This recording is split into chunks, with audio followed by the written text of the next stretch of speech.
ठीक है, तो लास्ट क्लास मैंने कॉमन आयन और ऑड आयन बता दिया था, है ना। जैसे अगर मैं बोलूं एक क्वेश्चन दे रहा हूं, देखो ये आ सकता है, solubility of AgCl is minimum in पहला 0.1 molar NaCl, 0.01 molar NaCl, 0.001 molar NaCl, 0.0001 molar NaCl। ये मान लो पहला ऑप्शन दिया, क्या लग रहा है? 0.1 क्या आ रहा है समझ में? इजी क्वेश्चन है। आपको पता है ना कि सैचुरेटेड सॉल्यूशन ऑफ AgCl का क्या मतलब है? अगर मैं बोलूं यहाँ पे सैचुरेटेड सॉल्यूशन है AgCl का, सैचुरेटेड सॉल्यूशन ऑफ AgCl, जितना AgCl डिसॉल्व हो सकता है वो डिसॉल्व हो सकता है। हाँ, AgCl सॉलिड एंड उसके आयंस के बीच में जितना हो सकता है उतना इक्विलिब्रियम आ चुका है। हाँ। अब इसी सॉल्यूशन में बाहर से अगर NaCl डालोगे तो NaCl तो 100% डिसोसिएट हो जाता है। क्या होगा ये रिएक्शन?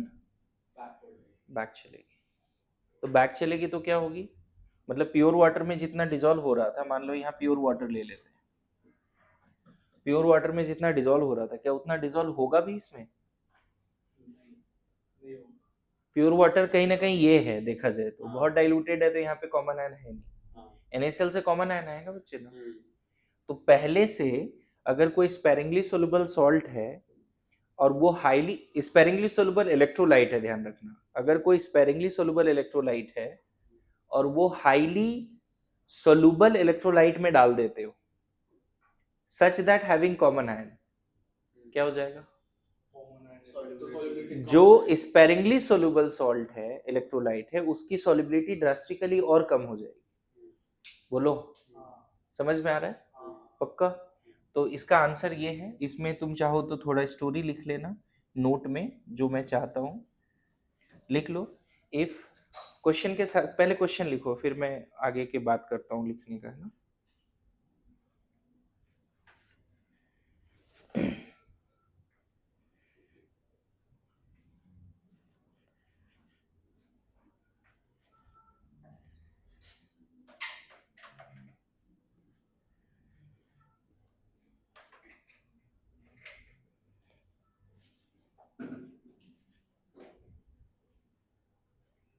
लिखो, इसमें थोड़ा सा जज्बात लिखो। If A sparingly soluble electrolyte is mixed with highly soluble electrolyte, if a sparingly soluble electrolyte is mixed with highly soluble electrolyte having common ion,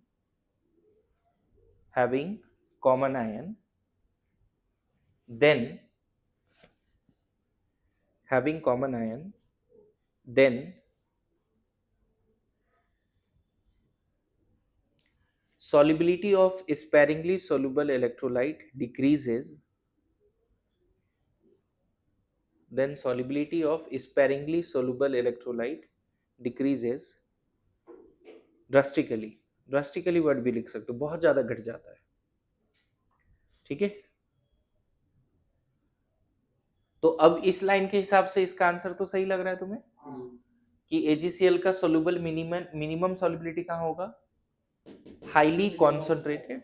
अब इसमें लिख सकते हो more is the concentration of common ion lesser the solubility, more is the concentration of common ion lesser the solubility of sparingly soluble, more is the concentration of common ion that comes from strong electrolyte, strong मतलब highly soluble electrolyte, more is the concentration of common ion that comes from highly soluble electrolyte, lesser the solubility of sparingly soluble electrolyte, lesser the solubility of sparingly soluble electrolyte।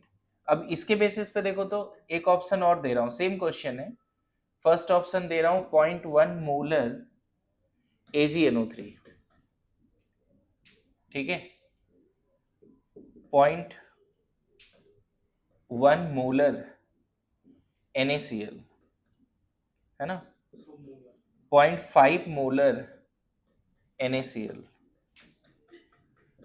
0.2 molar या 0.3 ले लो, 0.3 molar BaCl2। क्या लगता है कि इस, अच्छा इन सब के बारे में कुछ मेंशन नहीं है, इसका मतलब इसको मानना है हाईली सोलूबल। अपने मन से स्टोरी नहीं बनानी कि ये भी पार्शियली सोलूबल है। किसके बारे में पूछ रहा है? AgCl की सॉलिबिलिटी के बारे में पूछ रहा है, मतलब ये डेफिनेटली पार्शियली सोलूबल है। इसके बारे में कुछ मेंशन है क्या क्वेश्चन में? क्या KSP वगैरह कुछ गिवन है? नहीं गिवन है। इसकी सॉलिबिलिटी की बात हो रही है क्या? नहीं हो रही है। तो डेफिनेटली ये क्या है? हाईली सोलूबल इलेक्ट्रोलाइट है। समझ गए? concentration जो हाँ, कॉमन आयन का कॉन्सेंट्रेशन यहाँ सबसे ज्यादा मिलेगा ना बच्चे। समझ में आया? पक्का? नेक्स्ट क्वेश्चन करें। लिखो लिखो, एकदम जरूर लिखो, क्वेश्चन फटाफट लिखो। जब तुमने common ion order ion effect पढ़ा है और ये क्वेश्चन ही नहीं कर पा रहे तो क्या फायदा common ion order ion effect पढ़ने का? इस लेवल का क्वेश्चन हमें करना ही पड़ेगा। नोट्स में लिखा होना चाहिए बच्चे, है ना, एकदम बेसिक टू एडवांस चलना है। बेसिक्स टू एडवांस चलना पड़ेगा आयनिक में।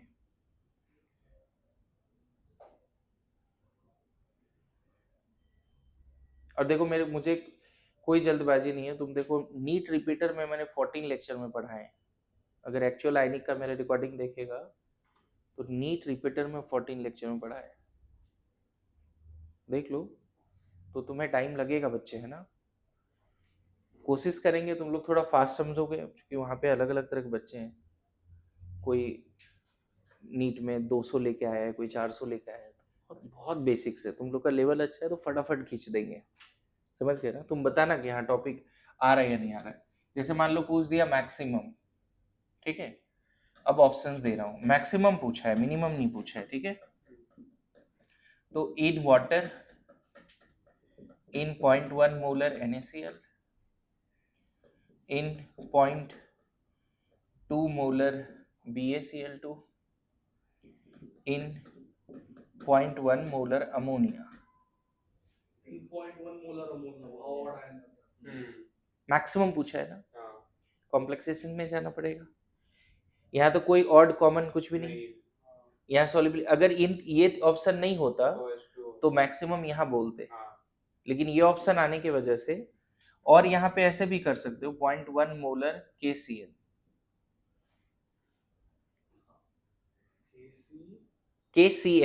CN के साथ भी कॉम्प्लेक्सेशन होता है, लास्ट क्लास बताया था। और पता है ये कॉम्प्लेक्सेशन किसके साथ होता है? ये क्लैरिटी आयनिक में मान लो पूरा नहीं आता है चलेगा, लेकिन 12th में एक चैप्टर है कोऑर्डिनेशन कंपाउंड, वहां आ जाता है क्लैरिटी, है ना। तो तुम जेई एडवांस से पहले वो चैप्टर भी पढ़ के बैठोगे ना, तो तुम्हें लगेगा यार ये बातें आयनिक में नहीं आ रहा था समझ में, लेकिन वहां सीख गए। यहाँ पे फिर से आंसर क्या हो गया? AgCl कैसा है? Solid. Ag plus aqueous, Cl minus aqueous, है ना। तो यहाँ पे क्या हो जाएगा? ठीक है,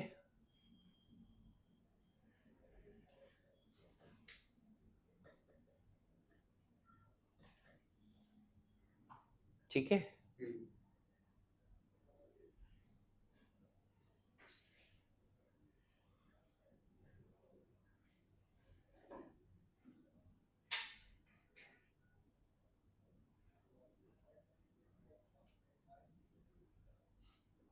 डन। इसमें क्या होता है, जैसे ही तुम्हारे पास क्या आ जाता है, अमोनिया, लास्ट क्लास बताया था, तुरंत क्या बन जाता है? कॉम्प्लेक्स। और मैंने इसके फॉर्मेशन कांस्टेंट के बारे में बात किया था, बहुत ज्यादा होता है। क्वेश्चन में दिया भी रहता है कि 10⁸ है ऐसा। अभी इस पे न्यूमेरिकल भी करेंगे। नॉट ओनली दिस, ये भी लिखा दिया था Ag प्लस 2 साइनाइड। यहाँ पे थोड़ा सा ऐसे बना लेना, टोटल -1 आएगा। तुम जानते हो, रोडॉक्स पढ़े हो, -1 क्यों आ रहा है यहाँ पे? 1 + 2 माइनस, तो नेट चार्ज -1 आएगा ना। और ये रेडॉक्स तो है नहीं, इसका Kf पता चला कि और ज्यादा है, 10⁻12 है।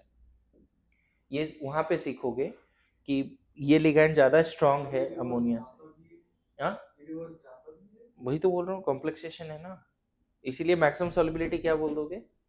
अमोनिया में। समझ गए? चलो थोड़ा बहुत तुम लोग अगर सॉल्युबिलिटी समझे हो तो थोड़ा उसी पे बात कर लेते हैं। सॉल्युबिलिटी क्या बताया था आपको याद है? सॉलिबिलिटी क्या होती है? सॉल्युबिलिटी क्या बताया था? हाँ, concentration of dissociated ions in saturated solution. हाँ, मतलब इस तरह से बताया था ना कि AgCl अगर तुमने 10 ग्राम डाल दिया है ना, तो उसमें से कुछ डिसोसिएट होगा, कुछ Ag plus aqueous and Cl minus aqueous, ऐसा ही है ना? हाँ T इक्वल टू 0 पे अगर इसका A मोल है या 0 है, एट इक्विलिब्रियम 10-15 मिनट में 10 ग्राम से 10 ग्राम ब्लैक डॉट था, याद करो कल डायग्राम भी बनाया था, 10 ग्राम ब्लैक डॉट में कुछ ब्लू डॉट बने, और जो बने वो क्या हो गया फिर? 100%। A माइनस एक्स जैसे ही लिखा है, इसका मतलब यहाँ पे AgCl एक्वस क्या है? x ग्राम, x मोल है, राइट? ब्लू डॉट कितना है जो सोल्यूशन का पार्ट हुआ? x मोल। और जो सोल्यूशन का पार्ट हुआ वो क्या हो गया बच्चे? तो what is solubility? That is the blue dot which is part of the solution, x upon v, कल बताया था। और ये 100% डिसोसिएट हो गया है बच्चे, तो ये भी S हो जाएगा। अगर x मोल AgCl ब्रेक होगा तो x मोल Ag प्लस बनेगा और x मोल Cl माइनस बनेगा। अच्छा, Ag प्लस और Cl माइनस भी उसी वॉल्यूम में बन रहा है ना, तो वॉल्यूम से डिवाइड करोगे तो वो भी x by v आएगा। तो लिख लो, solubility is molarity of, लिखो solubility is, मैं चाहता हूँ solubility का डेफिनेशन लिखने के लिए, है ना? solubility is molarity, last class लिखाया था solubility का डेफिनेशन? नहीं ना? ठीक, बताया था क्या होता है। हाँ ठीक है, वो शायद बोला था रिकॉर्डिंग से लिखने के लिए, क्या ऐसा बोला था? नहीं ना? नहीं, ठीक है, तो ठीक है, ठीक है। solubility is the molarity of sparingly soluble electrolyte which is actually in dissolved state, bracket में ब्लू डॉट लिख लेना। solubility is the molarity of sparingly soluble electrolyte, short में बार बार sparingly soluble आ रहा है ना, SSE लिख लो, नहीं होता है तो। solubility is the molarity of sparingly soluble electrolyte, solubility is the molarity of sparingly soluble electrolyte which is actually in dissolved state, bracket में blue dot,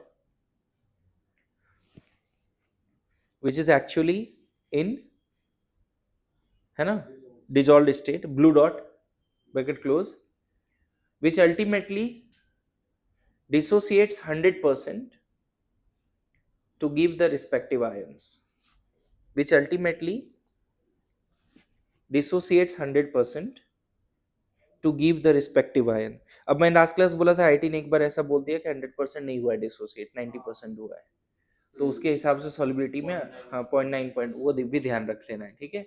in the saturated solution, last में लिख सकते हो in the saturated solution। Now tell me, if solubility of AgCl is 10 raised to minus 5 mole per liter, what does it mean? Meaning clear है?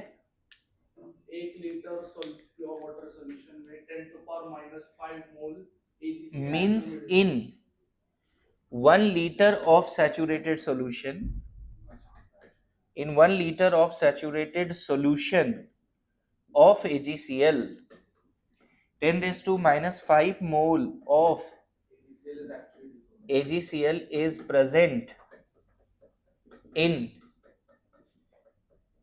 dissociated aqueous state, dissociated aqueous state, dissociated aqueous state ions। So once you know the solubility, you have the concentration of ions, yes or no? 10 raised to and Cl minus भी कितना, तो ये point भी लिख लेना, ये point भी लिखो। If solubility of AgCl is 10 raised to minus 5 mole per liter, it means क्या, in 1 liter, पर लीटर बोल रहा है ना यहाँ पे, तो in 1 liter of saturated solution of AgCl, 10 raised to minus 5 mole of AgCl is present in dissociated aqueous state, 10 raised to minus 5 mole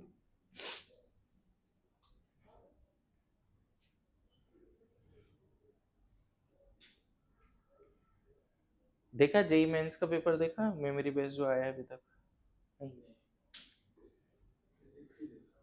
chemistry नहीं देखा अभी तक? सबसे ज्यादा डिफिकल्ट केमिस्ट्री ये बोल रहे हैं लोग। केमिस्ट्री को लेके बहुत बातें हो रही है कि रो रो के लोग निकल रहे हैं, बन ही नहीं रहा है। सर ने बोला था कि कल के शाम वाले पेपर में बहुत ही ज्यादा डिफिकल्ट है तीनों के सब्जेक्ट, मतलब 150 पे 99% है।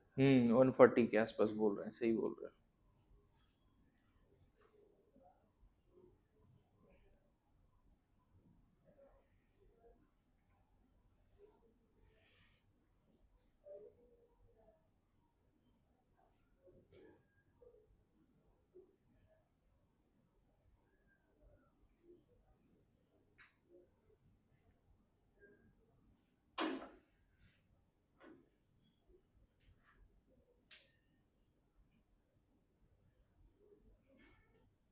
डन।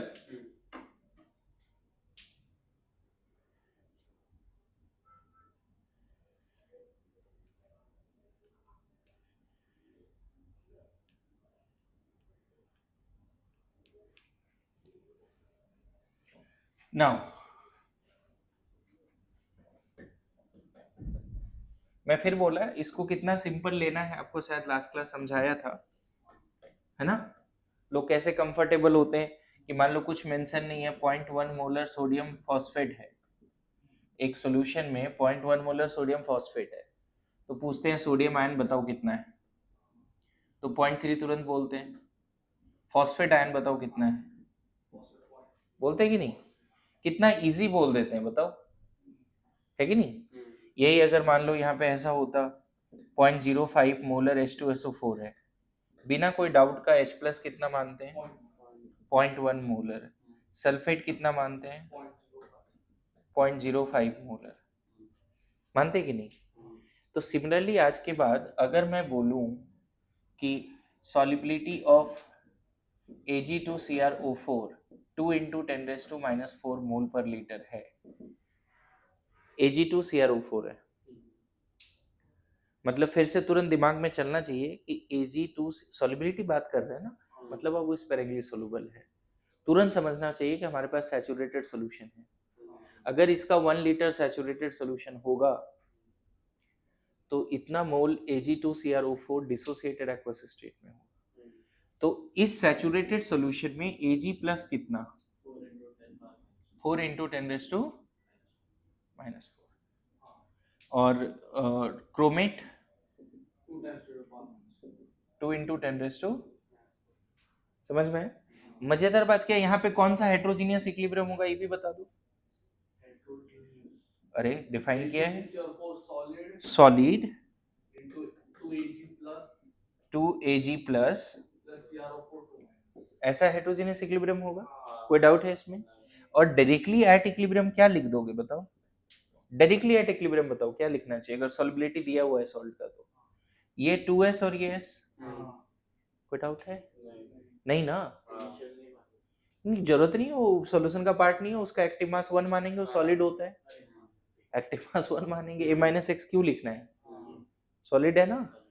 एक बार थोड़ा अच्छे से पता करके लाना सॉलिड का एक्टिव मास 1 क्यों या कांस्टेंट क्यों है, थोड़ा अच्छे से एक्सप्लेनेशन चाहिए मुझे इसका, सोचना इस पे थोड़ा सा इनपुट दो। सॉलिड का वॉल्यूम बहुत ही ज्यादा नेग्लिजिबल हो जाता है, नहीं थोड़ा और रीथिंक करना पड़ेगा, मतलब ये एडवांस लेवल का ब्रेन लगा के कन्विंस करो कि सॉलिड का यूनिटी क्यों मानते हैं। अब एकदम क्लैरिटी चाहिए इसमें कि हाँ सॉलिड का 1 क्यों है। जैसे आपको बताऊं, heat of formation of any substance in most abundant naturally occurring state, 0 मानते हैं, बताओ क्यों। अगर ये बात आता है तो थर्मोकेमिस्ट्री में थोड़ा बहुत पता है, हीट ऑफ फॉर्मेशन पढ़ा है, बताओ क्यों 0 मानते हैं। Most stable state, most abundant state, है ना। जैसे होता है कहीं पे एजम्पशन है थर्मोडायनेमिक्स में, या यहाँ पे एजम्पशन है यूनिटी मानते हैं, एक्सेस में है तो कांस्टेंट मानते हैं, क्यों भाई, मतलब समझना तो पड़ेगा ना अच्छे से। एक तो होता है कि तुम हाँ ये रट लो उस बात को, लेकिन तुम्हें अपने आप को कन्विंस करना चाहिए कि आखिर heat of formation of any substance in their standard state, in their most stable state, in their reference state is taken to be 0. Why? Because वो सब्सटेंस उस स्टेट में जाना चाहता है ना, सबसे एंट्रोपी मिनिमाइज। सोचना पड़ेगा थोड़ा, ठीक है। खैर चलो उसमें बाद में आते हैं। इसका मैंने क्यों नहीं लिखा है समझ में है, आयंस मैंने डायरेक्टली लिख दिया। And once you have the saturated solution of sparingly soluble electrolyte, you will have the concentration of ions, yes or no? अगर आपके पास concentration of ions आ जाता है बच्चे, तो ये तो एक इक्विलिब्रियम है ना जी, तो इक्विलिब्रियम का कुछ इक्विलिब्रियम कांस्टेंट भी होगा, तो उसको बोलते हैं केएसपी। बस इतना सा बात है। जो ये हेट्रोजीनियस इक्विलिब्रियम है उसका जो इक्विलिब्रियम कांस्टेंट है वही कहलाता है सॉल्युबिलिटी प्रोडक्ट। और सॉल्युबिलिटी प्रोडक्ट का एक्सप्रेशन हमेशा जो आयंस हैं 2Ag नहीं लिखना है, जो आयन है वो और उसका कोफिशिएंट यहां जाएगा। How to write expression of solubility product? It is just product of concentration of ions in the saturated solution raised to the power of the coefficients, raised to the power coefficients, that is called solubility product। कोई ionic equilibrium है क्या, उसका equilibrium constant नहीं होगा? होगा। वही equilibrium constant को क्या बोलते हैं? KSP। कैसे लिखते हैं एक्सप्रेशन फॉर KSP? जैसे वाटर का आयनिक प्रोडक्ट कैसे लिखते थे? वाटर का ionic product H plus OH minus. यहाँ पे ये तो सॉलिड है ना, और वहां वाटर एक्सेस में होता था, उसका फिक्स होता था 55.55। तो वाटर के केस में भी हम सिर्फ H प्लस OH माइनस में इंटरेस्टेड थे, यहाँ भी इंटरेस्टेड किस में है? आयंस में। And you know the solubility, so you have the concentration of ions. देखो एक्सप्रेशन आ जाएगा 4s3। आपने रटा भी होगा, AB2 टाइप सॉल्ट होता है ना, AB2 टाइप या AB2 टाइप, तो इसका KSP और सॉल्युबिलिटी में ये रिश्ता है। नहीं रटा है अभी तक? ठीक है, लेकिन कुछ लोग ऐसे बोलते हैं कि A2B टाइप है या AB2 टाइप है, और उसकी अगर सॉल्युबिलिटी S है तो इसकी KSP क्या होगी इस तरह के सॉल्ट की? 4s। ये तो समझना पड़ेगा ना कि हाँ ठीक है, दो आयन ये आया, एक अगर ये एक ये दो आता तो भी वही होता। अरे ऐसा no. So what is solubility product? Solubility product is the equilibrium constant of heterogeneous equilibrium in the saturated solution। लिख लो ये भी, जब सॉल्युबिलिटी लिखा है तो ये भी लिख लो। अभी पूरी बात पहले बोर्ड वाली लिख लो। ये सारा मैंने सॉल्युबिलिटी दिया था, तो यहाँ आयंस का कॉन्सेंट्रेशन भी सॉल्युबिलिटी के टर्म्स में लिखा है। ये तुम्हारा है 2s और ये है s, 2SNS। देखो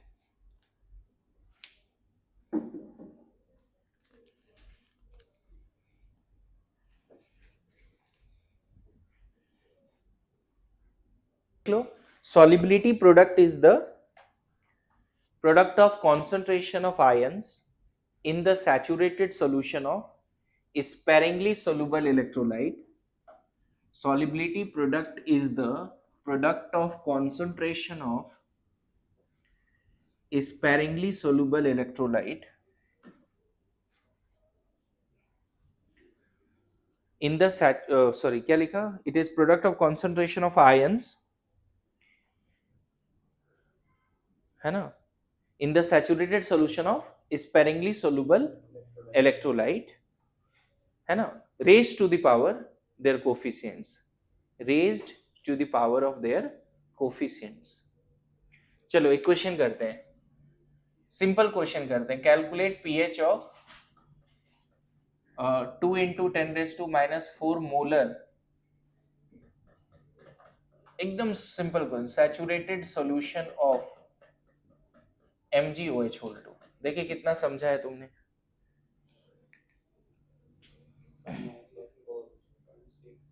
pH of saturated solution of 2 × 10⁻⁻⁵ molar saturated solution of MgOH2।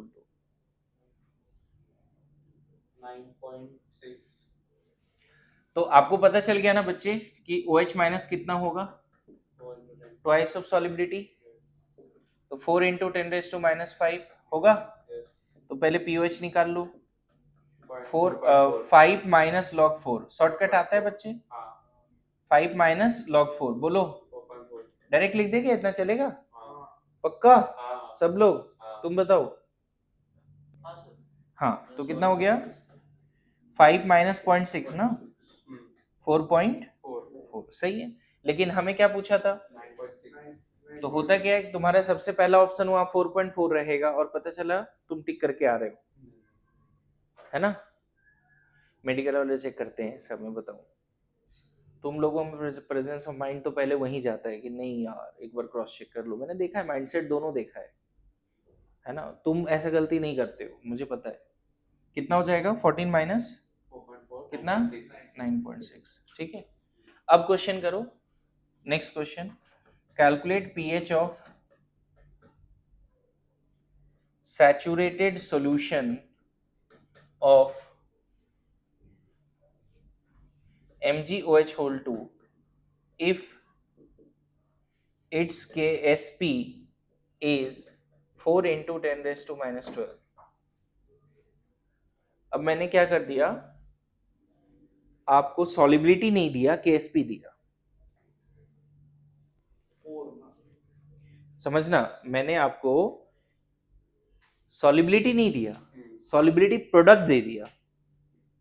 क्या करेंगे फिर? Mg plus ये क्वेश्चन हटा दो, ये वाली हो गई पार्ट। हाँ इसका सोल्यूशन सबने लिख लिया? हाँ बढ़िया।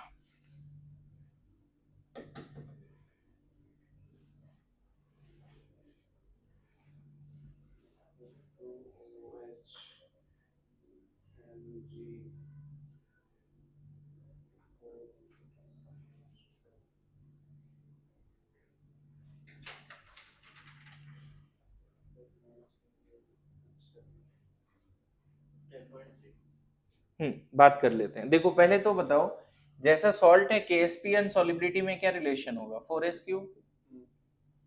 बड़ा सिंपल है, AB2 टाइप है ना, अभी पढ़ाया था। हमें ये दिया है, सॉलिबिलिटी तो नहीं दिया है।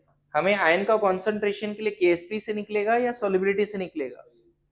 सॉलिबिलिटी से आयन की कॉन्सेंट्रेशन आएगी, KSP से सॉलिबिलिटी आएगी। तो ये कितना है? 4 इंटू 10 रेज टू माइनस 12 और ये 4 इंटू एस क्यू। 4 4 कैंसिल हो गया, एस कितना हो गया? 10 raise to minus 4, 10 raise to minus 4 आ गया। अब मुझे ये बताओ कि OH माइनस कितना हो जाएगा? 2 into 10 raise to minus 4। PH कितना हो जाएगा? 4 माइनस सॉरी पीओएच कितना हो जाएगा? 4 माइनस लॉग 2 कितना आया? 3.7। लेकिन पीएच चाहिए 10.3। अब सही हो गया।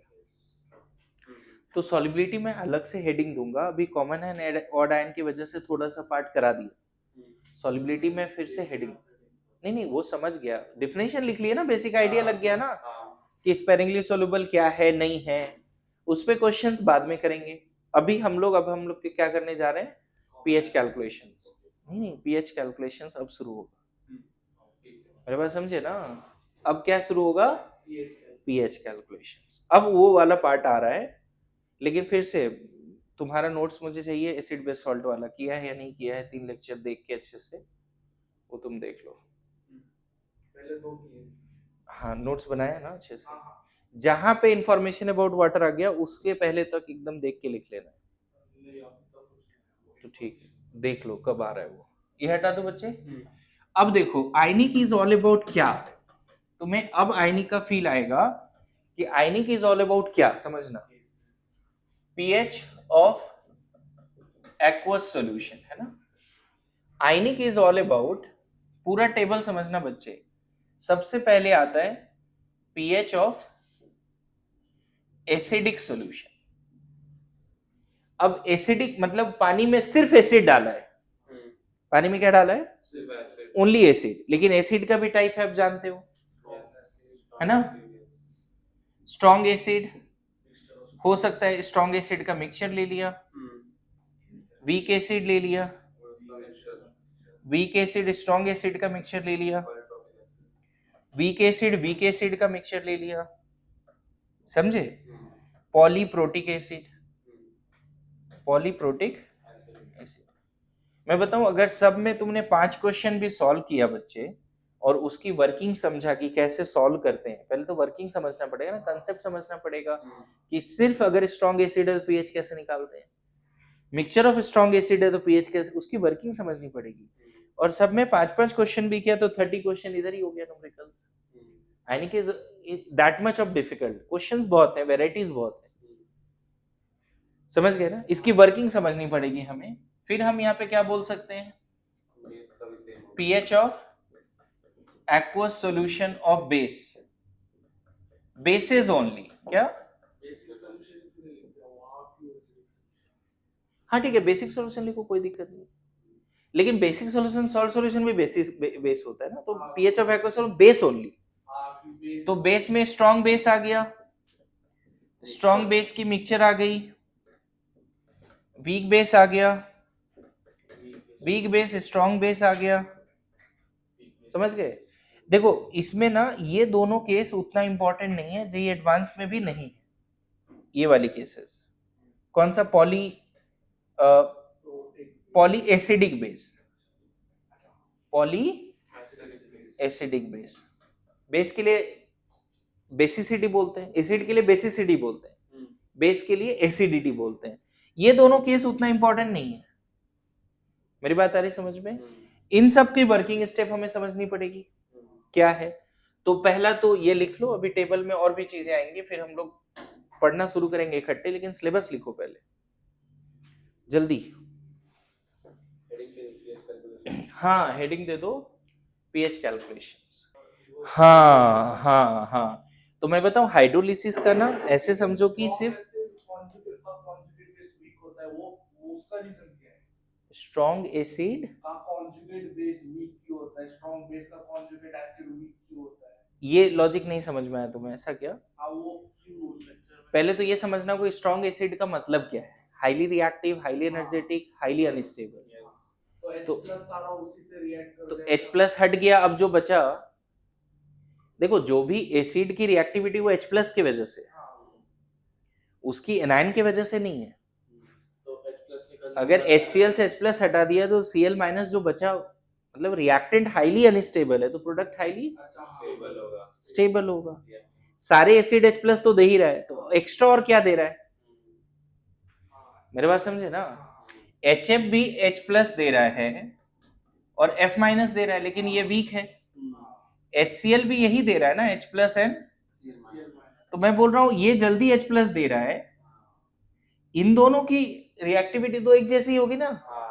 अब बचा ये हाईली अनस्टेबल है, हाईली स्टेबल है, तो इसीलिए क्लोराइड को जब पानी में डालते हैं तो स्पेक्टेटर होता है, जबकि इसकी औकात होती है कि वाटर से वो H प्लस एब्स्ट्रैक्ट करे, और ऐसी भी औकात नहीं है, 2-4 वाटर से रिएक्ट कर सकता है। अच्छा स्टेबल है इसलिए वो, ये हाईली स्टेबल है, हाँ स्टेबल है इसलिए उस पर भेजा। तो इसीलिए उसका सिर्फ आयन डाइपोल इंटरेक्शन होगा, मतलब इसको ज्यादा से ज्यादा वाटर का जो पॉजिटिव पोल है हाइड्रोजन वो सराउंड कर लेगा। लेकिन ये इतना पावरफुल है कि वाटर का H प्लस को भी अपने पास बुला लेगा, इसलिए वो वीक है क्या? ये वीक है, ये स्ट्रॉन्ग कंजुगेट बेस। लेकिन ये HF वीक है ना? HF वीक एसिड के कैटेगरी में आता है, तो उसका कंजुगेट बेस स्ट्रॉन्ग है। ब्रॉन्स्टेड लॉरी ने डायरेक्टली बोला ना, जो स्ट्रॉन्ग एसिड है उसका बेस क्या है, कंजुगेट बेस क्या है, वीक है। लेकिन ब्रॉन्स्टेड लॉरी का इस लाइन का एक्चुअल मतलब क्या है, वीक किस सेंस में है वो, वाटर रिएक्टिविटी, क्लोराइड वीक क्यों है, किस सेंस में वीक है? H2 से वो H प्लस से रिएक्ट नहीं करता। हाँ, वाटर से औकात नहीं H प्लस एब्स्ट्रैक्ट करने, समझ में है ना, वीक उस सेंस में है। तो मैं जो लास्ट में जो यहाँ पे है ना एडवांस के सिलेबस में हाइड्रोलिसिस, तो उसमें हाइड्रोलिसिस का न्यूमेरिकल पार्ट बचा हुआ है कि कैसे हाइड्रोलाइज होता है, उसका KH क्या है, डिग्री ऑफ हाइड्रोलिसिस क्या है, हाइड्रोलिसिस कांस्टेंट क्या है। बट जो पार्ट आपको समझ में अभी आ जाना चाहिए वो ये है कि कौन सा एनायन कौन सा कैटायन का हाइड्रोलिसिस नहीं होगा और किसका होगा। तो मैं बताऊं, कम से कम ये रट्टा मार लेना अभी से, Cl minus, Br minus, I minus, nitrate है ना, ये सारे सल्फेट, हाइड्रोलिसिस हाइड्रोलाइज नहीं होगा ना इन सबका, क्लोरेट, पर क्लोरेट, क्लोरेट, ये पर क्लोरेट है, ये क्लोरेट है, इन सब की हाइड्रोलिसिस तो कुछ नहीं होगा, क्या होगा, हाइड्रेशन होगा। ये सारे एनायन को क्या करेगा, वाटर आयन डाइपोल की वजह से क्या करेगा, इंटरैक्ट करेगा। देखो बस इस तरह का, पता है यही वाली बात को हम A माइनस एक्वस बोलते हैं, ए माइनस एक्वस का मतलब है कि एनायन को कुछ वाटर ने घेर के रखा है, that is a minus aqueous. वो F माइनस इसलिए वो एक अच्छा खासा हाइड्रोलाइज है क्योंकि वो इसकी इलेक्ट्रोनेगेटिविटी इतनी ज्यादा है तो H माइनस को अपने तरीके से देखो वो लॉजिक लगा सकते हो, कोई दिक्कत नहीं है उसमें, इलेक्ट्रोनेगेटिविटी इसकी भी ठीक ठाक है, ऐसा भी नहीं है, F माइनस से कम है नो डाउट, लेकिन मुझे ये लगता है कि ये नाइन तो याद ही कर लो कि इसका हाइड्रोलिसिस नहीं होगा, है ना। और केटायन में कौन कौन सा है, Na plus, Li plus, K plus, Rb plus, Cs plus, Ba plus 2, कभी कभी Sr प्लस 2 भी लेते हैं, ये सारे यूजलेस हैं, स्पेक्टेटर हैं, निठल्ले, बॉटम बस पड़ा रहेगा। तो अगर आपके पास ये पावर आ गया ना बच्चे कि हाँ ये एनायन ये केटायन हाइड्रोलाइज हो जाएगा, और पता है हाइड्रोलाइज होने के बाद वो इक्विलिब्रियम पे जाता है, ऐसा नहीं कि पूरा, मान लो अगर 100 F माइनस पानी में डाले तो पूरा F माइनस रिएक्ट करके HF बना देगा, ऐसा नहीं है, 100 में से 4-10 F माइनस रिएक्ट कर जाएगा वाटर से, वो फिर भी अनस्टेबल है। हाँ बिल्कुल। समझ में आ रहा है। तो पहला दो कैटेगरी समझ में है पीएच स्केल का।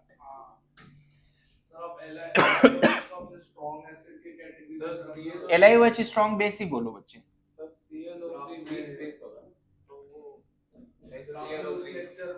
नहीं नहीं HClO3 भी स्ट्रॉन्ग एसिड है, क्लोरिक एसिड, क्या HClO4 भी है, HClO3 भी, समझ गए ना।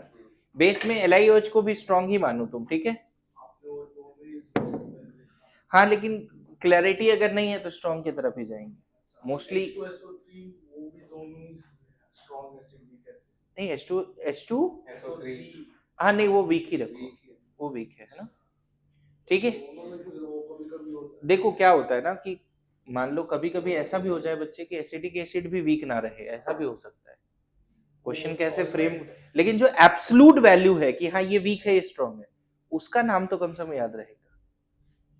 सॉल्वेंट के ऊपर डिपेंड बहुत बार होता है वाटर में सब स्ट्रॉन्ग है, लेवलिंग इफेक्ट, पता चला एसिटिक एसिड में HCl और HI एक जैसा स्ट्रॉन्ग नहीं है। तो बहुत बार ऐसा होता है कि कोई वीक भी काफी स्ट्रॉन्ग हो सकता है, कंडीशन है, और कोई बहुत स्ट्रॉन्ग है तो वीक भी हो सकता है। लेकिन फिर से वाटर में यूनिवर्सली स्ट्रॉन्ग एसिड कौन कौन है और स्ट्रॉन्ग बेस कौन कौन है, उसका एक नाम तो हम दे दें। ओके, थर्ड केस देखो क्या है, pH of aqueous solution of acid plus base, acid plus base. अब इसमें फर्दर ये थर्ड केस है, समझ गए, उस टेबल में तो एक जगह पे टेबल नहीं बनाना, अलग से बनाना है फिर। अब इसमें 4 केस है बच्चे, aqueous solution of strong acid strong base, week acid strong base, strong acid weak base, है ना, and weak acid weak base. अभी भी देखो सिलसिला रुक नहीं रहा है, ये चारों केस में अगर 10-10 क्वेश्चन भी करते हो, लेकिन तुम्हें ज्यादा क्वेश्चन करना पड़ेगा, क्यों मैं बताता हूं। इसके 3 केस हैं, अब ये कैसे आ गया 3 केस इसके, बता सकते हो। स्ट्रॉन्ग एसिड ज्यादा है, स्ट्रॉन्ग बेस इक्विवेलेंट के हिसाब से सोचो, स्ट्रॉन्ग एसिड का इक्विवेलेंट ज्यादा है, NaQ स्ट्रॉन्ग एसिड का ज्यादा होगा तो Na तो कम होगा। स्ट्रॉन्ग एसिड और स्ट्रॉन्ग बेस क्या है, इक्विवेलेंट दोनों का बराबर है। हाँ फिर स्ट्रॉन्ग एसिड का ज्यादा है बेस से, समझ में आया। हाँ और इक्विवेलेंट ऑफ स्ट्रॉन्ग एसिड कम है इक्विवेलेंट ऑफ स्ट्रॉन्ग बेस, ये केस आ गया। अब बता इसमें तुम 2-2 क्वेश्चन 5-5 क्वेश्चन भी कर दो तो 15 क्वेश्चन इधर हो गया, समझ में आ रहा है। सब पहले केस में करने की जरूरत भी नहीं है, बड़े बढ़िया अच्छा डिकोड किया है। स्ट्रॉन्ग एसिड स्ट्रॉन्ग बेस अगर कंप्लीट न्यूक्लियेशन हो जाता है तो salt of strong acid strong base तुमने पढ़ा है कि ना ही कैटायनिक हाइड्रोलिसिस है ना ही, पता है वो हाइड्रोलिसिस का कंसेप्ट अच्छा रहेगा ना, यहाँ बताओ एक्सप्लेन करने का जरूरत है, तुम ऐसे बोलना शुरू कर दोगे हाँ सर ये 7 ना कैटायन हाइड्रोलाइज हो रहा है ना, इसीलिए पहले बेसिक्स पे काम करना है, उसके बाद देखो कितना मजा आने लगेगा कि सर सब आ रहा है समझ में, एकदम क्रिस्टल क्लियर हो रहा है। क्लियर है, 3 लेक्चर में किया था पर देख रहा है एकदम नजर ऐसे बना रहा है। मतलब समझ में आ रहा है आप क्या बोल रहे हो? मैं बोल बोल के थक गया कि 3 लेक्चर चाहिए मेरे को अच्छे से, है ना। मैं फिर से एक बार रिपीट कर दूं, मेरी रिवीजन कैसे होती है समझो। मैं एक बार फिर से रिपीट कर रहा हूँ, बिना वैसे रिवीजन के मत आओ। रिवीजन ये है, पहला लेक्चर हुआ तो पहला लेक्चर पढ़ के आओ, दूसरा लेक्चर हुआ तो दोनों पढ़ के आओ, तीसरा हुआ तो तीनों पढ़ के आओ, सिर्फ थर्ड नहीं पढ़ने। किसी दिन आने का 10th लेक्चर हुआ ना तो 10 लेक्चर का रिवीजन करना, 1 से लेकर 10। समझा बात को? ये तरीका है बच्चे केमिस्ट्री लर्न करने का। फिजिक्स मैथ में भी ये अप्लाई कर दो तो और अच्छा है, लेकिन नहीं कर रहे हो फिजिक्स मैथ में, केमिस्ट्री में कंपलसरी है। क्योंकि अभी जैसे तो ब्लैंक आउट हो रहा है ना थोड़ा थोड़ा कि सर समझ में आ रहा है, बट वो नहीं होगा, फिर बच जाओगे उससे। अब घर जाके एसिड बेस सॉल्ट अच्छे से पढ़ना है, वाटर इन्फॉर्मेशन अच्छे से पढ़ना है, ऑसवाल्ड अच्छे से पढ़ना है, common ion order effect, factor affecting, ये सब लेक्चर और आज जो पढ़ा है वो भी कंप्लीट रिवीजन चाहिए मेरे को, ठीक है। इसमें एक चीज और गाइड करूंगा कि लेक्चर 1 जब करके जाते हैं तो क्या करते हैं। मान लो पहला तीसरा चौथा लेक्चर में नहीं हुआ, लेकिन 4 लेक्चर में तुमने 100 क्वेश्चन किए, पहला 4 लेक्चर मिला के तुमको 100 क्वेश्चन मिल गया, बिगनर बॉक्स इलस्ट्रेशन सब मिला के, तो 100 में से ऐसा 10-20 क्वेश्चन तो होगा ना जो फर्स्ट टाइम नहीं बना तुमसे, तो उसको स्टार कर देना है। समझ गया? अब जब तुम 5वां लेक्चर करोगे ना तो ये 4 लेक्चर का रिवीजन और 4 लेक्चर का स्टार वाले क्वेश्चन दोबारा करना है। मेरी बात आ रही समझ में? क्या बोला? क्लियर है? अब 5वां लेक्चर का भी कुछ क्वेश्चन किया, 10-20 क्वेश्चन किया, उसमें 2 नहीं बने, फर्स्ट गो में you are unable to think in very first go, उसको स्टार कर दे। समझ गया? अब जिस दिन 6 लेक्चर करेगा उस दिन क्या 1 से 6 तक तो रिवाइज करेगा ही करेगा। 1 से 6 तक का वो स्टार वाले क्वेश्चन जो मॉड्यूल में टिक है, मॉड्यूल में सर्कल करना, वो करना है। तो तुमको देखना धीरे धीरे ना क्वेश्चन भी लगेगा, यार अपना सा क्वेश्चन ही है, कल नहीं सोच पा रहे थे लेकिन आज सोच रहे हैं। समझ गया ना? मतलब चैप्टर के एंड में अगर तुम ये नहीं बता सकते हो ना कि मॉड्यूल में 400 क्वेश्चन थे आयनिक के और कौन से 40 क्वेश्चन मुझे दिक्कत दिया, अगर इसका हिसाब नहीं है तुम्हारे पास तो तुमने चैप्टर में ईमानदारी नहीं बरती। मॉड्यूल के एंड में वो 40 क्वेश्चन सर्कल होना चाहिए। और मेरे पढ़ाते हुए मॉड्यूल खत्म हो जाएगा अभी आयनिक का, मैं भी मॉड्यूल का होमवर्क नहीं देना शुरू किया हूँ लेकिन देंगे, मेरे पढ़ाते हुए आयनिक के मॉड्यूल खत्म होंगे, ठीक है। अच्छा बताओ इस केस में बताओ कितने केस होंगे? फिर से 3 होंगे, बोलो कौन कौन सा? हाँ क्या बताओ?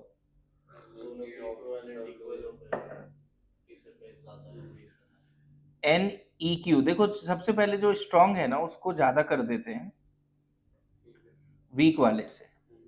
ये वाला केस ऐसा है ना बच्चे कि जो ना ही हाइड्रोलिसिस में आता है ना ही बफर में आता है। अगर स्ट्रॉन्ग वीक में स्ट्रॉन्ग वाला ज्यादा है ना तो नो डाउट ये डोमिनेटिंग करेगा, इसका नो वैल्यू कर दो, इसको इग्नोर, ऑल्दो ऑर्डाइन इफेक्ट है यहाँ पे, वीक एसिड और स्ट्रॉन्ग बेस है, लेकिन जो स्ट्रॉन्ग बच जाएगा ना वही डिसाइड करेगा पीएच को, और ज्यादा सोचना ही नहीं है इसमें। क्लियर है क्या बोल रहा हूं? जो स्ट्रॉन्ग बच जाएगा वो पीएच को डिसाइड करेगा और ज्यादा उसके बारे में सोचना नहीं। बोलो आए समझ में? अब देखो यहाँ पे सेकंड वाले में है ना, अगर वीक वाला कंपोनेंट ज्यादा है, मैं इक्विवेलेंट हटा देता हूं, तुम समझ लेना मैं इक्विवेलेंट का ही बात कर रहा हूं। This is the case of acidic buffer. देखो नया चीज सीखा अभी तुरंत। कोई बोले एसिडिक बफर क्या है, तो पहला डेफिनेशन तो आज के बाद ये बोल देना कि एक ऐसा सॉल्यूशन जिसमें वीक एसिड और स्ट्रॉन्ग बेस है, एक्सेस रिएजेंट, एक्सेस में नहीं है, एक्सेस रिएजेंट है।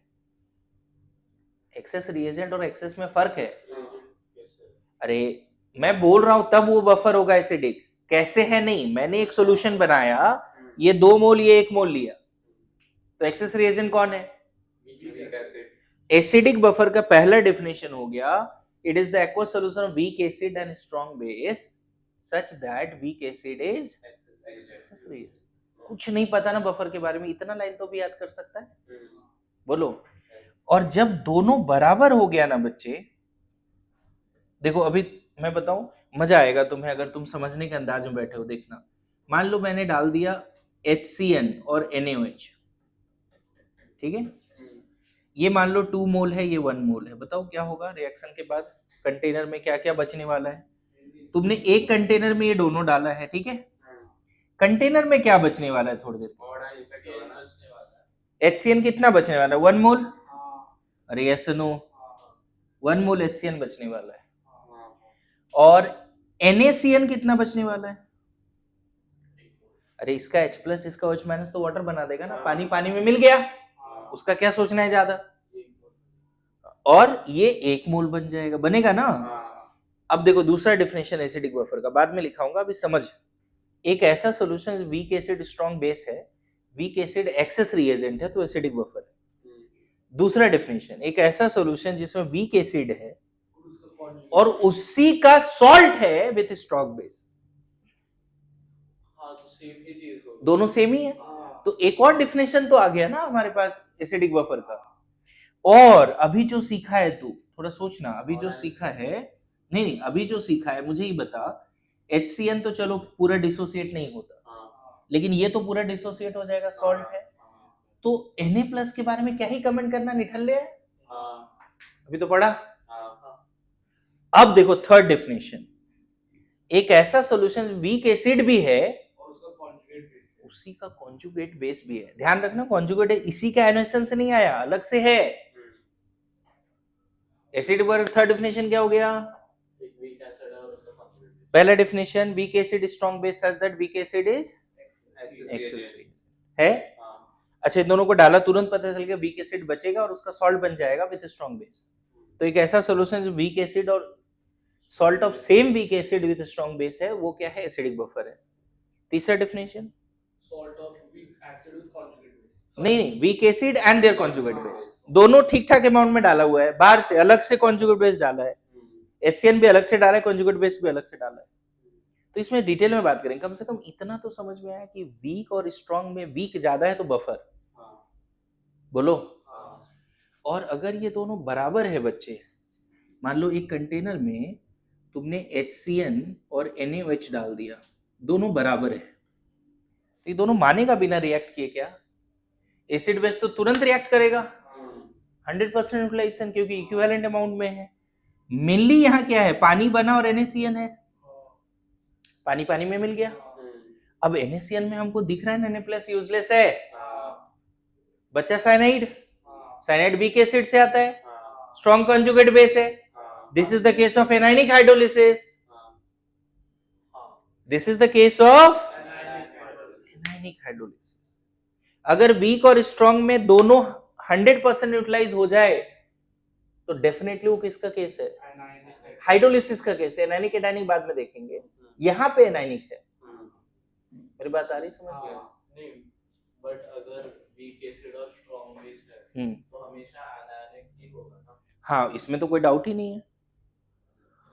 इसमें कैटायनिक, ट्रू। मैं बोल रहा हूँ हाइड्रोलिसिस का कौन सा केस हो सकता है, तो तुम बोल रहे हैं एक वीक एक स्ट्रॉन्ग होना चाहिए और 100% यूटिलाइज होना, ये हाइड्रोलिसिस का केस है। अब तुम बोलोगे वीक एसिड और स्ट्रॉन्ग बेस है, 100% यूटिलाइज, तो एनायनिक हाइड्रोलिसिस और डिफाइन कर दो। बफर का कौन सा केस है? एक वीक एक स्ट्रॉन्ग होना चाहिए और वीक वाला एक्सेस रिएजेंट होना चाहिए। अब इसमें वीक वाला जो है वीक एसिड है तो एसिडिक बफर है, वीक वाला कंपोनेंट वीक बेस है, बेसिक बफर है। जो वीक है उसके हिसाब से डिसाइड होती है, वही तो निकालना है, वही तो सिलेबस है, वही तो हाइड्रोलिसिस का न्यूमेरिकल है। NUP दोनों के सेम है, वो उस पे बाद में बात करेंगे, पहले केसेस समझ रहे। अब मान लो इस पे तो बहुत कम क्वेश्चन बनते हैं, ज्यादा नहीं, इस पे 10 20 50 क्वेश्चन भी बन सकते हैं, इस पे भी 10 20 50 क्वेश्चन भी बन सकते हैं। समझ में आ रहा है ना? क्या इसके 3 केस नहीं होंगे क्या? बताओ, इसमें कब बोलेंगे? जब स्ट्रॉन्ग वाला ज्यादा है तो वो नॉर्मल केस है क्या? वो बफर या हाइड्रोलिसिस है क्या? स्ट्रॉन्ग वाला वीक से ज्यादा है तो नॉर्मल केस है। लेकिन अगर वीक वाला ज्यादा है स्ट्रॉन्ग से तो बेसिक बफर। क्या केस है ये? Basic buffer solution. ये कौन सा केस था बच्चे? Acidic buffer solution. समझे? ये टेबल शायद रिकॉर्डिंग में भी है उधर, लेकिन जो अभी समझ पाओगे ना, रिकॉर्डिंग देख के नहीं समझ पाओगे, क्योंकि अभी रियल टाइम में तुम क्वेश्चन पूछ पाओगे मेरे से। इसके सिर्फ एक ही केस पढ़ने हैं बच्चे, इसके भी 3 केस होते हैं, लेकिन पढ़ने हैं जब दोनों बराबर है। इसके तीनों केस नहीं पढ़ने हैं। तो अब जरा सोचो, उधर कितना क्वेश्चन था? 50, सिर्फ एसिड और सिर्फ बेस। इसमें 5-5 क्वेश्चन हो गए, 65 हो गए। मतलब टाइप तो एक ही रहेगा, लेकिन हम प्रैक्टिस के लिए 5 टाइम्स प्रैक्टिस कर रहे हैं सेम टाइप का क्वेश्चन। इसमें 10-10 भी किया तो है ना, 15 और 10 ऐसे, या 15-15 कर लिया तो इसमें भी ये दोनों केस तो करने ही पड़ेंगे। कौन सा वाला? जब दोनों बराबर है और जब वीक वाला ज्यादा है, मतलब बेसिक बफर सॉल्यूशन। और ये कौन सा केस होगा? केटायनिक हाइड्रोलिसिस। कैसे ये वाला केस होगा केटायनिक, बताओ? मान लो अमोनियम हाइड्रोक्साइड ले लो और HCl ले लो, दोनों बराबर अमाउंट में है, क्या बन जाएगा? Ammonium chloride. What about chloride? Useless fellow. What about ammonium ion? Cationic hydrolysis. तो पता है आगे चल के फ्यूचर में एक चार्ट पेपर पे मैं तुमसे ये बनवाऊंगा एज ए असाइनमेंट, जो स्टडी रूम में रहेगा। लेकिन वो जब बनवाऊंगा ना, तो उसके सामने उसका फॉर्मूला भी लिखवाना है कि जब ऐसा केस होता है ये फॉर्मूला लगाना, हेंडरसन क्वेश्चन लगाना, पीएच निकाल लेना। ये केस होगा तो ये क्वेश्चन लगा के पीएच निकाल लेना। मेरे बात समझ में आ रही है? आयनिक एज ए प्रोजेक्ट लेंगे, फ्लो चार्ट, इसमें आयनिक सम अप हो जाएगा। और फाइनली जो 4th केस है बच्चे, वो है सॉल्युबिलिटी एंड, जो अलग ही कैटेगरी है, सॉल्युबिलिटी एंड सॉल्युबिलिटी। पहला केस क्या था? सिर्फ एसिड, दूसरा सिर्फ बेस, तीसरा acid plus base. Acid plus base में 4 केस है, और लास्ट में क्या है? Solubility and KSP. थोड़ा बहुत आपको इंडिकेटर भी पढ़ा दूंगा, indicator and titration, how indicator works, what is the property of indicator. तो this is the complete flow chart. चलो बेसिक बफर अब एक बार सोचो क्या होगा बेसिक बफर। फिर से पूछ, क्या पूछ रहा है? ये दोनों बराबर है, ठीक है? तो बराबर है तो तुमने एसिड बेस डाला, लेकिन है वहां क्या? पानी और सॉल्ट। अब ये सॉल्ट में सिर्फ साइनाइड हाइड्रोलाइज होगा ना, तो साइनाइड हाइड्रोलाइज होगा तो पानी में OH माइनस बढ़ा देगा। बेसिक हो गया ना? यही तो मैं एसिड बेस सॉल्ट में सिखाया हूँ, इस पे क्लैरिटी चाहिए मेरे को। अरे वो सब बात में, अभी एसिडिक बफर क्या है? ये बफर कहाँ लिखा है मैंने? ये सॉल्ट हाइड्रोलिसिस का केस है, ये हाइड्रोलिसिस का केस है। एनायनिक हाइड्रोलिसिस से सॉल्यूशन में OH माइनस बढ़ जाएगा, ऐसे रटना। एनायनिक हाइड्रोलिसिस से एनायन बढ़ेगा। वाटर का एनायन क्या है? OH minus. Anion OH minus, cation H plus, है ना? ऐसे रट सकते हो तुम। उस समय भी जब ये क्वेश्चन खुद से पूछ रहे हो साकेत, तो तुम्हें अभी भी ये नहीं समझ में आया कि Cn माइनस का हाइड्रोलिसिस होता क्या है। तुम ये समझ गए कि हाइड्रोलाइज होगा, बट वहां पे प्रॉपर लिखाया है लेक्चर में। मैंने उससे कंपेयर किया उसको, जब उन दोनों की इक्वल बराबर होते तब 7 होता है। वो स्ट्रॉन्ग है। Yes. यहाँ इसलिए क्योंकि यहाँ केटायन एनायन कोई हाइड्रोलाइज नहीं होगा। समझ में आया ना? क्लियर है? मैं बताऊं तुम्हारे जेई एडवांस में ना बच्चे, हो सकता है सॉल्युबिलिटी और सॉल्युबिलिटी प्रोडक्ट पे ना पैराग्राफ आ जाए। इतना इंपॉर्टेंट है ये वाला पार्ट। मतलब ये सब पढ़ोगे ना, अकेले ये इतना इंपॉर्टेंट है। ये सब का जितना वेटेज है उसका अकेले इसका वेटेज है। तो सॉल्युबिलिटी पे बहुत सवाल करेंगे हम लोग, अच्छे वाले सवाल भी करेंगे, कॉम्प्लेक्स फॉर्मेशन वाले भी सवाल करेंगे। कोई कसर नहीं छोड़ना है, जैसा क्वेश्चन आया ना आज तक जेई एडवांस तक में, वो सब तो ट्राई कर लेंगे। ठीक है? इसका एक फ्लो चार्ट लास्ट में बनेगा, और उसमें क्या बनेगा? फॉर्मूला भी आ जाएगा। ठीक है? नाउ स्टार्ट करते हैं बच्चे, pH calculation of acidic solution only. ठीक है? अब केसेस डिस्कस करते हैं, है ना?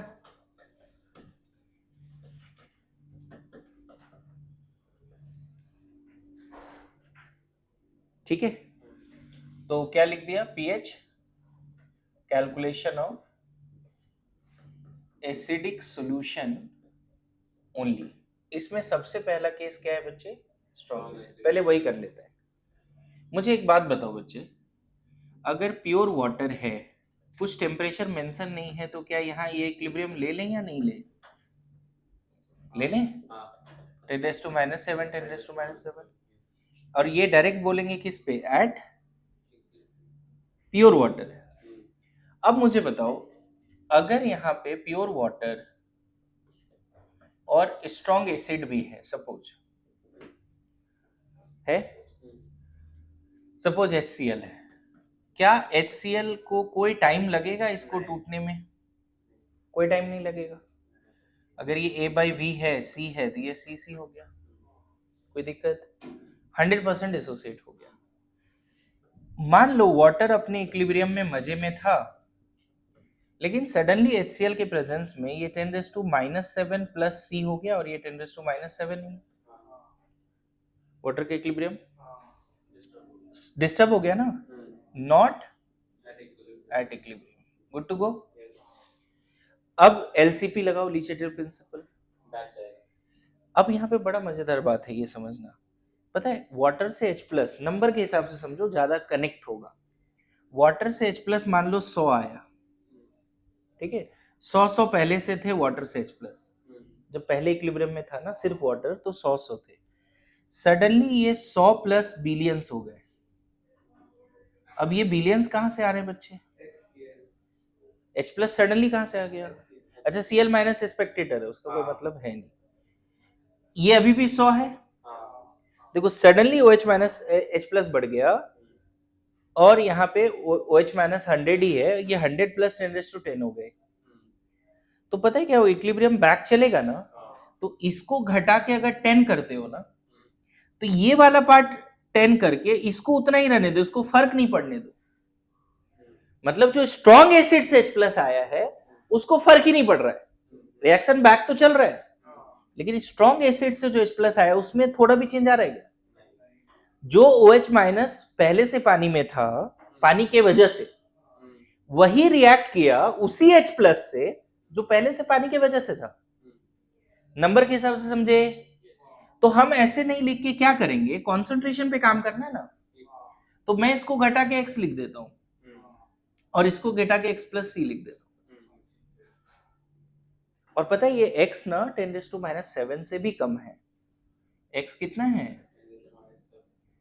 अरे मानते हो उस बात को? इसकी कॉन्सेंट्रेशन और कम हुई, और जो ये कम हुआ वो इसी ने बैलेंस कर लिया।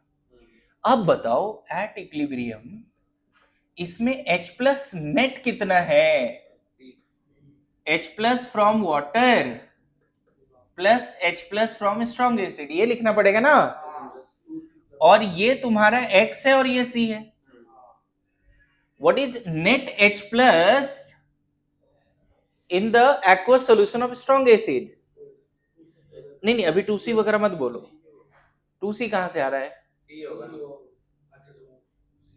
अरे ये H+ X+C है, और मैं नेट H+ बोल रहा हूँ क्योंकि I am interested in pH ना, तो मैं H+ पे काम करना है। और मजेदार बात क्या है यहाँ पे, कि एक चीज फिर से जंक्शन ले लो, कि अगर ये C ना ग्रेटर देन 10⁻⁻6 है, हमें तो पता है X जो है 10⁻⁷ से भी कम है, तो यहां पर नेट H+ क्या लिख दोगे, C के बराबर, क्योंकि अगर ये 10⁻⁶ है और ये 10⁻8 9 10 होगा, तो इसके सामने इसका कोई औकात नहीं। समझ में? बहुत बार तो ऐसा क्वेश्चन आया कि 10⁻⁷ मोलर HCl का पीएच बताओ, 10⁻⁷ मोलर HCl का पीएच बताओ, मतलब C कितना है, 10⁻⁷ है, यहाँ पे 10⁻⁷ और ये लेस देन 10⁻⁷। इस केस में इग्नोर मत करना, अगर इग्नोर करके बनाया तो एरर आएगा, pH7 ही आएगा, एसिडिक सॉल्यूशन pH7 बोल रहे हैं। आप इग्नोर तब तक करना जब तक जो स्ट्रॉन्ग एसिड से H+ आ रहा है वो 10⁻⁶ से ज्यादा है, मतलब 10⁻⁵ है, -4 है, -3 है, -2 है। आ रहा है समझ में? ये वर्किंग स्टेप होगा। देखो स्ट्रॉन्ग एसिड का वर्किंग स्टेप आ रहा है, अभी तुरंत एक टेबल आ जाएगा। फिर इवन जो लोग जे एडवांस या नीट का बहुत कैलकुलेटिव क्वेश्चन करते हैं, यहाँ पे वो क्वेश्चन कर सकते हो, एक बार इग्नोर करो, एक बार नहीं करो, बताओ कितना एरर है। एक बार इग्नोर करो और एक बार नहीं करो।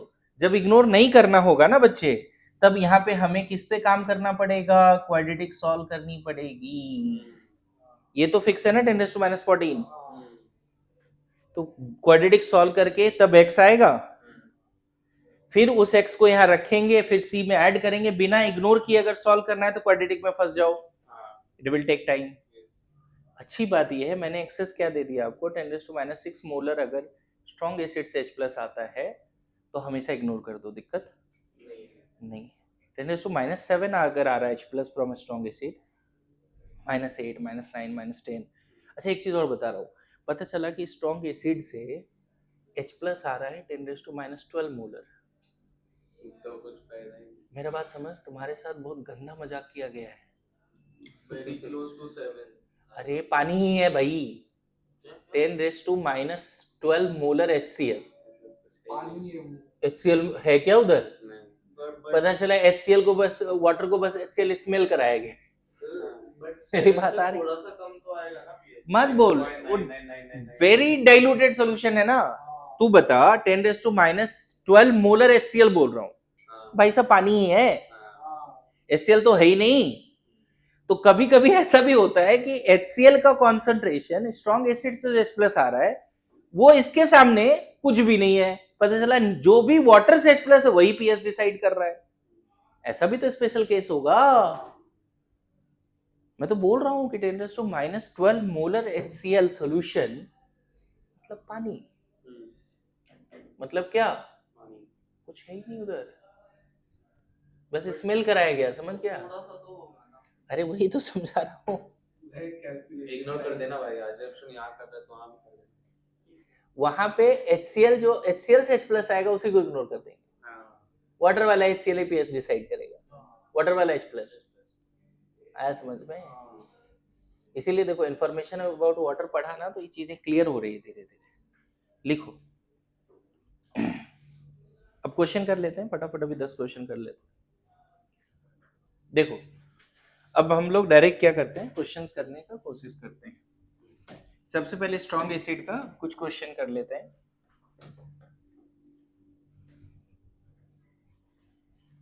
ठीक है, बेसिक क्वेश्चन से पहले शुरू करते हैं, फिर अच्छे क्वेश्चंस भी करेंगे। मान लो स्ट्रॉन्ग एसिड का कॉन्सेंट्रेशन है, इससे H+ कितना आएगा वो बताओ नेट, फिर OH- कितना आएगा वो बताओ, pH बताओ, pOH बताओ। मैं बताऊं ये जब भी पूछा जाए H+ दिया OH- दिया है तो इसको KW/H+ लिखना है। जब भी आपको OH- पूछा जाए, H+ दिया हो तो दोनों का प्रोडक्ट होता है KW, या फिर OH- दिया H+ पूछा जाए तो ये फॉर्मूला याद रखना है। अब मैं तुमसे क्वेश्चन पूछ रहा हूँ कि 0.1 मोलर HCl, पहला क्वेश्चन, तो नेट H+ अब बताओ, X + C कितना, C के बराबर, अरे X + C कितना, यहाँ C कितना है बताओ ना, -1, और वाटर से H+ कितना है X, जो फाइनल इक्विलिब्रियम आया होगा तो नहीं -7 से भी कम होगा ना, तो इसको अप्रोक्सीमेटली कितना बोल दोगे, इसको -13। 113, हो गया क्वेश्चन, है ना। 0.01 मोलर HCl है, 0.001 मोलर HCl है, 0.0001 मोलर HCl है, 0.005 मोलर H2SO4 है। डायरेक्ट एकदम बेसिक क्वेश्चन है। मैं बताऊं क्वेश्चन का लैंग्वेज ऐसा रहेगा कि 10⁻4 मोलर HCl का pH बताओ, 10⁻5 मोलर HCl का pH बताओ, वो सब टेबल में ही डाल देता हूँ। हाँ जी बता दो ये कितना 10⁻2 नेट। अभी भी x को इग्नोर करे कि नहीं करे, यहाँ पे बोलो भार्गव, x को अभी भी इग्नोर करे या नहीं करे? इससे c कितना है 10⁻2 और x कितना है फाइनल इक्विलिब्रियम पे, -7 से कम, कितना 10 रेस टू माइनस 12 2 12, इसका बताओ 10 raise to minus 4 10 raise to minus 10 4 10, देखो इस वाले में जी 10 रेस टू माइनस 5 ना, यहाँ पे भी इग्नोर करें। अभी भी करना ही पड़ेगा, ऑप्शन नहीं है। कितना हो गया 5 एंड 9, इस वाले में इग्नोर करें। लेकिन h प्लस इसका डबल H2SO 4 है ना, तो 10 raise to minus 2 10 raise to minus 12 2 12, बोलो समझे। In fact 10 raise to minus 6 molar अगर HCl होता तो भी हम क्या करते, 10 raise to minus 6 10 raise to minus 8 6 8, देखो तो। अब यहाँ पे हम वो क्वेश्चन डाल रहे हैं, है ना, या इसको अलग से क्वेश्चन लिख सकते हो, इस टेबल में इतना ही रहने दो। क्या स्ट्रॉन्ग एसिड का पीएच में अब डर लगेगा कभी भी? नहीं, कभी नहीं लगना चाहिए भाई, सभी तो बहुत इजी है। स्ट्रॉन्ग एसिड 100% आयोनाइज होता है, टेंशन ही नहीं है फिर, बोलो।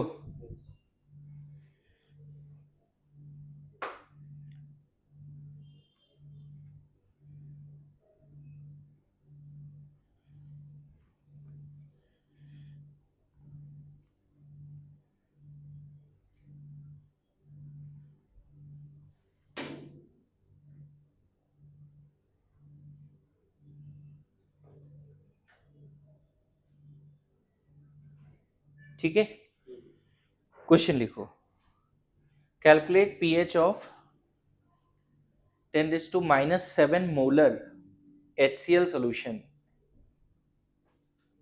पहला, कंसिडरिंग, फिर लिखो उसी में, considering H plus from water also. दूसरा, ignoring H plus from water. Ignore करने से तो 7 आ हाँ, तो इसीलिए दो क्वेश्चन दे रहा हूं। Calculate pH of 10 to minus 7 molar HCl solution considering H plus from water, ये ए में रहेगा। बी में ignoring H plus from water, and C में लिखो also calculate percentage error, also calculate percentage error. बस यही सवाल है, तो इसको टेबल में नहीं दिया मैंने, अलग से कर लेते हैं इसको।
डन।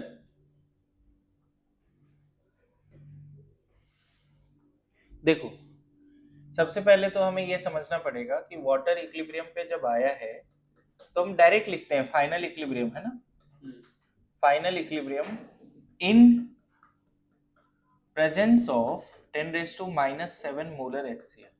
क्या लिख दे बच्चे इसको, x plus 10 raise to minus 7, इसको x, बोलो x प्लस सी। ऐसे मुझे पहले क्या लिखना चाहिए था, ये सबसे पहले 10 raise to minus 7 10 raise to minus 7 था, फिर ये 10 raise to minus 7 plus 10 raise to minus 7 और ये 10 रेज टू माइनस 7 हुआ, सडनली h प्लस बढ़ गया। H प्लस अब सडनली कितना हो गया, वाटर की वजह से और HCl की वजह से, रिएक्शन बैक होगा, तो ये घट के x हुआ तो ये भी घट के x हो गया, यही तो सिखाया अभी तक। अब यहाँ पे net H plus x plus 10 raise to minus 7 है, और हमें इतना भी पता है कि x का वैल्यू 10 रेज टू माइनस 7 से थोड़ा ही कम होगा, ऐसा भी नहीं कि तुमने एक्स्ट्रा ऑर्डिनरी एसिड डाल दिया कि बैकवर्ड हो जाएगा, ड्रास्टिकली बैकवर्ड भी नहीं होगा क्योंकि अभी भी very very very very diluted solution है, तो ड्रास्टिकली बैक भी नहीं हुआ।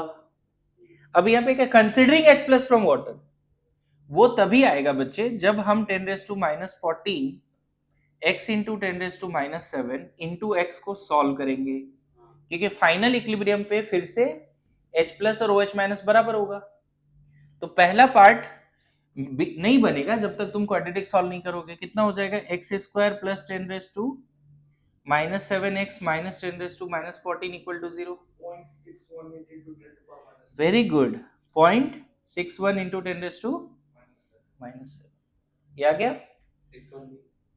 0.61। दो होंगे, क्वाड्रेटिक सॉल्व करना पड़ेगा, नहीं नेगेटिव वाला मतलब value, negative H plus negative कैसे लोगे, जो भी होगा पॉजिटिव होगा ना। तो अब यहाँ पे नेट H प्लस कितना हो गया फर्स्ट केस में 1.61 इंटू 10⁻⁻7, कैसे, ये वैल्यू यहाँ रख और ये है ऐड कर, 10⁻⁻7 कॉमन है, तो फर्स्ट केस में pH आ गया 7 माइनस लॉग 1.61। अब इसके लिए लॉग टेबल देखना पड़ेगा बच्चे, नहीं 2 तो मत रखो, log 2 जो है 0.3 होता है, log 1 0 होता है, तो 0.3 और 0 के बीच का कोई नंबर लेना पड़ेगा। एग्जैक्ट वैल्यू दिया रहे तो बेस्ट है, अदरवाइज इसको हमें अभी एजम्पशन एक लेना पड़ेगा, है ना। तो मैं एग्जैक्ट वैल्यू देख ही लेता हूँ, log 1.67 का एग्जैक्ट वैल्यू क्या है, एनी आइडिया। सर हम लोग उसको what is the value of log 1.61 base 10। Sir हम लोग उसको 1.6 लिख सकते हैं।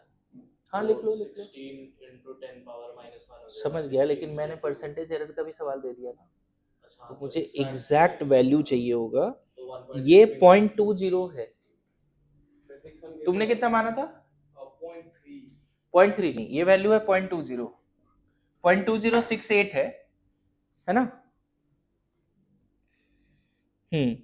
सही है, तो कितना आ गया ये वैल्यू 6.8।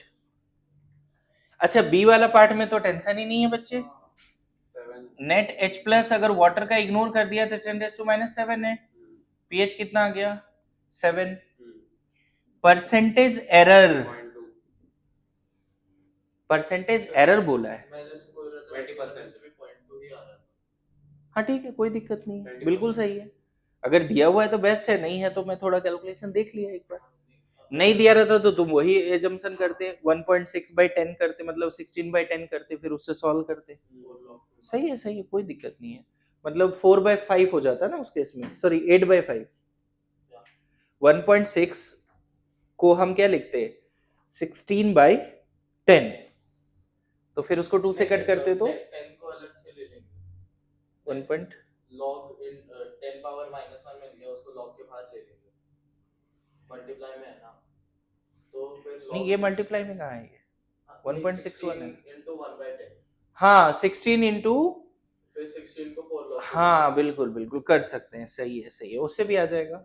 सर अच्छा परसेंटेज रिलेटिव एरर क्या होगा अगर पढ़े हो तो, 7 minus 6.8 मान लो मैंने रिलेटिव एरर पूछ लिया, परसेंटेज रिलेटिव एरर पढ़ा है, यूनिट एंड डायमेंशन में रिलेटिव एरर पढ़ा है क्या, यूनिट एंड डायमेंशन में रिलेटिव एरर नहीं पढ़ा है, यूनिट डायमेंशन फिजिक्स में एक चैप्टर था 11th में, एरर पढ़ाया ही नहीं अभी।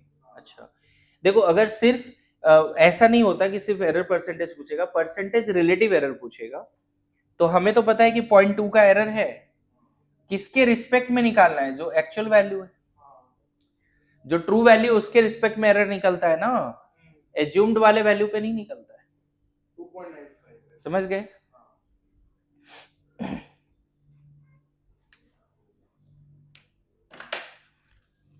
सेम क्वेश्चन तुम करना, जो क्वेश्चन है उसमें 10⁻⁻8 मोलर लेके सॉल्व करना, सब लैंग्वेज सेम रहेगा, बस 10⁻⁸ मोलर करके आंसर निकालो। व्हाट इज द क्या pH of 10⁻⁸ molar HCl solution considering H plus ignoring H plus, and last में रिलेटिव एरर भी। सर इसमें बहुत कम आता है, मतलब 6.9998 आया, इसमें आएगा 10⁻8 में जो क्वेश्चन दिया है। हाँ इसमें 6.98 या फिर ऐसे हाँ लेकिन करना तो पड़ेगा ना, लिख के रख क्वेश्चन। क्वाड्रेटिक सॉल्व कर रहा है क्या अभी तुम लोग? सर 1.37 आ जाएगा। नहीं, नहीं। 0.37 आएगा। हाँ क्या हाँ 6-1 नहीं आ रहा है क्या? इस गलत क्या है हमने? मुझे तो लग रहा है आना चाहिए, Root 0.61 ही आना चाहिए। इसका एरर नहीं, तुमने जो वैल्यू निकाला ना x का क्वाड्रेटिक का, वो साकेत बोल रहा है कि रूट 3 है 0.37। ना, रूट 3 होगा। होगा हाँ रूट 5 होगा। 2.23 अब सही है? 2.23 तू सही है कि वो सही है? जल्दी बोल। 2.23 1.23 आएगा। तो 2.23 to 10 to the power 7। हाँ डिवाइडेड बाय 2 2.22 डिवाइड बाय 2 भी करना है, 2a होता है ना नीचे। 0.61 0.61 आ तो गया, सही तो है, उसने सही किया ना। इसको ले सकते हैं। कोई नहीं, उतना टेंशन नहीं लेना है। एक क्वेश्चन घर पे क्या करके आना है बच्चे? यही 10⁻8 मोलर का दोनों क्वेश्चन करना है। और मान ले अभी जैसे पूछो कि 10⁻10 मोलर HCl का पूछेगा तो क्या करना है? फिर 7 लिख के आ जाना है, ठीक है।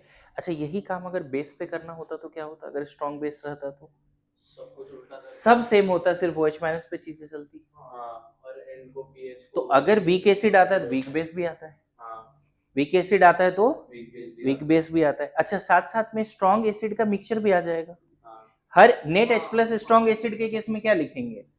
जो वाटर से है, जो फर्स्ट स्ट्रॉन्ग एसिड से, जो सेकंड स्ट्रॉन्ग एसिड, सब लिखना पड़ेगा यहाँ पे। और पता चला स्ट्रॉन्ग एसिड का मिक्सचर है तो एक हमेशा इग्नोर हो रहा है, तो वो केस भी हो गया। कौन से 4 केस हो गए बताओ? Strong acid, mixture of strong acid, strong base, mixture of strong base. इन सब पे आपको बहुत सारे क्वेश्चंस करके आने हैं, ठीक है। एट द सेम टाइम एक केस और देता हूं जिसपे क्वेश्चन सोचो, स्ट्रॉन्ग एसिड बेस वाला। हाँ मॉड्यूल में जहां मिल जाए, स्ट्रॉन्ग एसिड और बेस वाला केस करके आओ। स्ट्रॉन्ग एसिड और स्ट्रॉन्ग बेस, उसके तीनों केस के 5-5 क्वेश्चन। उसमें देखना पड़ेगा ना कि कितने उसमें क्या करना कि पहले न्यूट्रलाइज करके जो H+ बचेगा फिर वो काम यही करना है, सेम काम करना है। अगर H+ बचा तो ये काम करना है, OH- बचा तो वो काम करना है। मतलब स्ट्रॉन्ग एसिड स्ट्रॉन्ग बेस के 15 क्वेश्चन, वीक एसिड के सॉरी स्ट्रॉन्ग एसिड के 5 क्वेश्चन, स्ट्रॉन्ग एसिड के मिक्सचर के 5 क्वेश्चन, स्ट्रॉन्ग बेस के 5 क्वेश्चन, स्ट्रॉन्ग बेस के मिक्सचर के 5 क्वेश्चन। 40 क्वेश्चन को होमवर्क है, ठीक है। चलो थैंक यू।